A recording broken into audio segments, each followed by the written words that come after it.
Matt, thank you for joining me on AudienceLed Presents. You recently pointed out that in the era of AI and fake it till you make it, a lot of companies have sales bros in positions that should be held by data nerds, meaning they chase big ideas but have no clue if their marketing is actually working. When you do a quick numbers audit for a client, what are the most common data blind spots or hidden pockets of waste that you instantly zero in on? So the first thing is that we must acknowledge that sales is its own skill set, and it's incredibly important. So when I'm taking the piss out of the sales bros, it's not because I don't value what they're bringing to the company. It takes a lot to put yourself out there constantly to try and get more revenue for the company. It's super essential, but it's its own thing, right? So the best salespeople have good empathy engines. They can make you feel like you're the most important person in the world when you're talking to you. Their understanding, their listening skills are really good. And the best ones have that high emotional intelligence and IQ and EQ. In other words, like, they do have a technical depth of knowledge of the product. They might not be experts, they're not coders, but they at least have the foresight to bring an expert into the conversation and know when their knowledge ends. Where it gets problematic is everybody's faking it till they make it, first off. Nobody knows anything. Everybody's making it up as they go along. Don't let anybody tell you anything different. However, when you run into the limits of your own knowledge, it's problematic in a meeting when you are with other experts. Because if you try to fake that aspect of it, it's just going to come out as shallow and vapid, and you're automatically going to lose a little bit of trust. Because the things that you're saying, the jargon terms that you're throwing around, they might seem great. You might sound like you know what you're talking about. But if the confidence is overcompensating for your lack of knowledge in company of real experts, they're going to see through that so fast. And then it becomes disingenuous. And it's all about remaining genuine. I think that's really a core thing for sales. And that can come through in your marketing, in a meeting, in your messaging. You really have to be genuine about what you do and don't know. In terms of what I'm actually looking for when I'm auditing a company's website or social media presence or looking at their Google Analytics, it's all about asking the right questions. So, for instance, people, I think, don't even really know what their measurements mean. They put a good ad out there. Let's start out with the simplest thing. And it gets a lot of clicks, which suggests that it's a good ad, but it doesn't necessarily tell you if it's the right people clicking, if they're actually consuming the thing that you sent them to. We get a lot of false positives, pouring money into things that seem like they're working, but if you go to the page, I can see via bounce rate, scroll depth, landing page journey, aka like where they're going from whatever page they started at, whether they're actually doing the thing that you intend for them to do, or if it's a misfire. We're looking for relevancy. And there's really simple ways to measure these things using real math, pragmatic steps, if you are asking the right question. Just because an ad's getting clicked doesn't mean it's doing anything for you. And it gets more complex. For instance, the higher the price point or the longer the sales cycle for whatever that product is. If you're selling a t-shirt on Instagram, it's one ad, one click, one oh, it's $20, I'll spend that. Yeah. But if you're selling a high-priced service for $10,000 a month or more or something like that, it depends on the price sensitivity of the customer. It's going to take more data points, more touches to make it happen. Yeah. And it gets harder to measure. But there's still pragmatic and real ways to do that. And so that's where I look for waste. There are a lot of false positives that are interesting too. I mean, the average website doesn't get that many visitors. And so say you're a website that's built up 1,000 visitors a month, 1,000 visitors to your company page, whatever, on your social media. It's like big whoop. Big whoop, because who is it? You know, around 20% of them are going to be competitors because they're all just researching and trying to scrape and figure out what the heck everybody else is doing. If you start getting attention. And a good portion of them are going to be job seekers. And job seekers are the biggest false positives in the world. And you can see these things because you go, oh my gosh, I got a big spike in traffic. But if it's all to your careers page, but they often have the titles and the company of the people that you're actually looking for, ironically. Right? So that's problematic. Those are blind spots. Blind like spots. Something like, yeah. Total blind spots. Mm-hmm. And like I said, with ads, you can have a really great ad that people click on. I click on things that I have no intention of buying all the time because it got my attention for one reason or another. Sorry about that wasted spend for that company, but it's really like, well, you mistargeted me. You cast the net too wide. We want more impressions. We want more people to see. We want a bigger email list. You want to reach more people.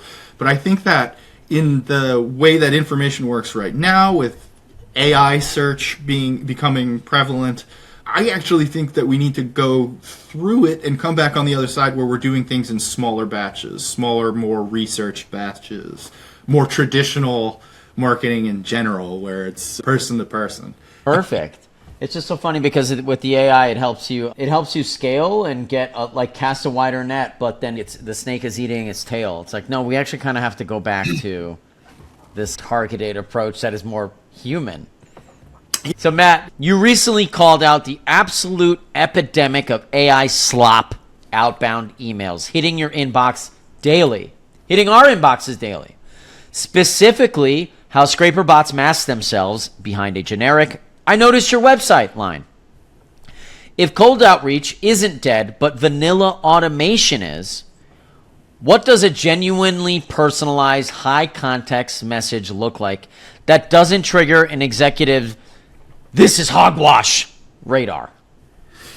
Yeah, so we all receive these, right? Like in my LinkedIn inbox or my regular email, I'm constantly being pitched things that are like, hey, I noticed that because you blah, blah, blah, blah, blah, or I noticed that you recently posted about this. So what we have here is the old problem of personal versus scale. Personalized means two things, of course. Personalized means, one, I'm taking details and customizing it for you specifically, which can be argued that, yes, okay, this is personalization at scale, aka I've taken details that we know from your profiles, from your presence, and we've plugged them into our template, and the AI can smooth that over and work it so that it's right for you, and then send it out. But then there's the other aspect of personalized, which is which is like, we're doing this person to person. So you personalize for the details, but as soon as you start faking the part where it's like, each one of these emails, the worst ones, are trying to fake it as if the salesperson took a little time, is genuinely interested, researched you, made this custom tailored, they typed it out, like they put their heart and time into it, and then it's almost like, tell me you're a bot instead. Like, tell me that this is automated. Hey, exactly. Right? Exactly. So that's what I was going to say. How to do personal at scale. You could still use the scrapers and all the AI tools and whatever. Like, I think that's here to stay. It's ubiquitous. Like, it's what Outbound has become. Yep. However, first, don't try to be too clever. You don't know me. I don't know you. And I don't know if anybody's ever come up to you in a party and just automatically started espousing details about your life to you, but that's fucking weird. Don't be too clever. So I think you can use the scrapers for relevant information, but I think that you need to not do the faking it actually being you part, because it's not. You're not tricking anybody. Take the I out of it if you didn't actually do it. I noticed that, no, you didn't. You should say very plainly what your business is, what you do, and what the offer is. You don't need to put all the other nonsense in it. What our business is, what our offer is, and how this can help you. If the offer is a good deal, I'll click it, book the meeting, put the thing in the cart, it'll work out. If it's this other stuff, which I'm like, who is this actually working for? If it happens to work, it's because you did build in enough of a good deal that I can see right away. But more often than not, I get so off-put from the other bullshit that I'm just not going the rest of the way, and you're going right into the spam box if I haven't already put you there. Get to the point. We don't have to be buddy-buddy. The personalization doesn't truly have to be that personalized. That It's relationship kind of what I'm hearing. can develop, Yes. but that's got to be a real this and this. That can't be that other nonsense. So it's about being honest, right? We've got this information, and this is why we're targeting you, because we think that maybe you'll like this deal because we do this. Don't try to go, hey, I noticed that you went to Drexel University. That's exactly where I was going. It's the easiest, lowest hanging fruit.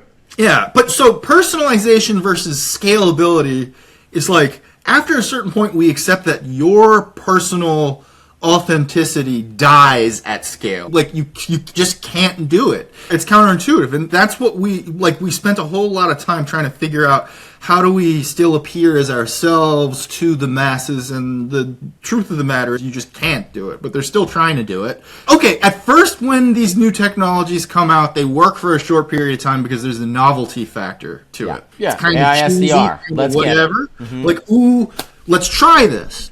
I've tried all of them too.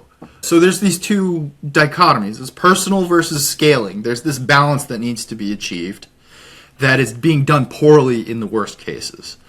And there's also like this need to find your soapbox and like shout out to the world, I'm here, I'm here, I'm here. So therefore you've produced all of this garbage content to just try and stay relevant amongst all of the noise out there. And that's the wrong way to look at it, because it's on the opposite. There's a reality of content exhaustion, right? Like, I barely know why anybody makes a newsletter anymore. Like, my inbox, are you kidding me? Like, I subscribe to The Onion's the only one that I even glance at anymore. You know what I mean? Because it's entertaining. It's a great one. They've earned that, though. They've earned it. And guess what? They don't have AI writing their shit. And it's the stuff you want to read. It's stuff that you want to read, and it's just for pure humor. And then there's a few trusted sources for technical things. But like, even those technical things, you're not always in that if you have a real job in the world and like you've got other responsibilities going on. So the point is, you're like blasting out information to try and catch the eye of somebody when and if they are looking for what you do. And I think that we need to go back to smaller batch things. Go back to trade shows. Build your own network and stay relevant. Be useful, but not salesy. Because when the need for these people arises, you've built the trust, you're there for it. But you can't do it through a technical trick or a sleight of hand. Authentic and truth. That's all there is to it.